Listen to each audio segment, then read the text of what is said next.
জীবন মানে যুদ্ধ। যতদিন পৃথিবীতে থাকবো যুদ্ধ করে বেঁচে থাকতে হবে। তুমি আমি সবাই সবাই জায়গা থেকে যুদ্ধ করতেছি। যেমন মনে করো পয়সাওয়ালারা যুদ্ধ করে কিভাবে আরও পয়সা বানানো যায়, আর মধ্যবিত্তরা যুদ্ধ করে আরও একটু ভালো থাকার জন্য, আর নিম্নতরা যুদ্ধ করে কিভাবে তারা কিছু ডাল ভাত খাইতে পারে। আসসালামু আলাইকুম, হাই গাইস, আমি শিল্পী আক্তার আর নতুন একটা ভিডিও নিয়ে আবারও আপনাদের সামনে হাজির হলাম। তো আজকে আমি আমার মাছ বোনা করব, কিভাবে মাছ বাজি ছাড়া বোনা করা যায় সেটা আপনাদের সাথে প্রেজেন্ট করব।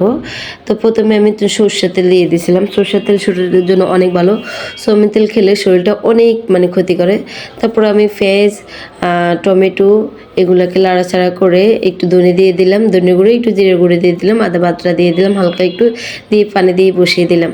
তারপর ঢাকনা দিয়ে বসে দেওয়ার পর আমার রান্নাটা দমে রাখার জন্য হয়ে গেছে। আলহামদুলিল্লাহ, আমি অনেকক্ষণ দমে রেখে দেবো, আরও তো অল্প আছে। তো আমার রান্নাটা কেমন হয়েছে সবাই জানাবেন। আসসালামু আলাইকুম।